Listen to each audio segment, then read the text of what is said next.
Emergency Relief Coordinator Martin Griffiths, has ended a 4-day visit to Nigeria, pledging support and promising the United Nations will do everything it can to help rebuild the lives of vulnerable families who have been impacted by violence and extremism there. The UN Humanitarian Affairs Chief travelled to the country to see firsthand the humanitarian situation and response in the northeast, and to raise international awareness about the deteriorating humanitarian situation and bring attention to the ongoing regional conflict affecting the Lake Chad Basin. The UN Relief Chief met the Vice President and members of the federal government, the Chief of Defense Staff, as well as the Governor of Borno State in Nigeria's northeast, where the extremist group Boko Haram launched its Islamist insurgency in 2009, that has spread to neighboring countries, Cameroon, Niger, and Chad. In the northeast, he met with Nigerians who have been affected by the violence, as well as humanitarian partners, in Maiduguri, Bama, and Damasak. The conflict in the Lake Chad Basin has taken a heavy toll on communities across border areas of the affected countries, putting more than 10 million people at risk and in need of humanitarian assistance. During his visit to Damasak, on the border with Niger, Mr. Griffiths heard from women and families displaced by the violence. Displaced women with their children in northeast Nigeria.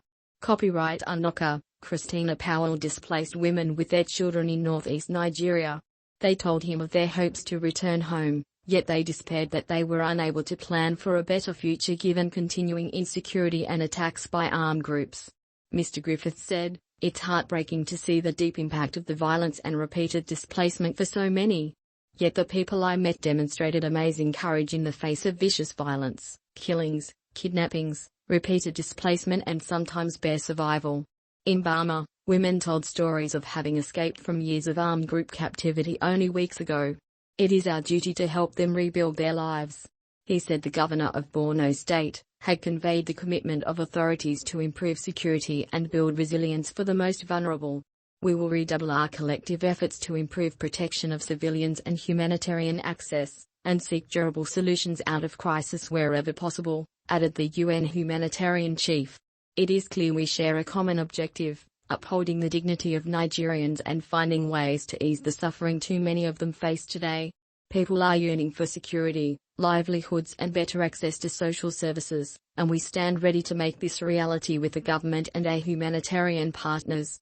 Great personal risk. Mr. Griffiths heard firsthand from those working on the aid front line, brave humanitarian workers, most of them Nigerians themselves, work tirelessly and often at great personal risk to help others. "I deeply admire their commitment and, in turn, commit myself to advocating for their safety, and for the necessary support to the people they serve." In 2021, the humanitarian community reached more than 5 million people in need in Nigeria. The 2022 Nigeria Humanitarian Response Plan, slated for launch in February, requires just over $1 billion. It sets out the humanitarian community's plan to assist 8.4 million people in need this year.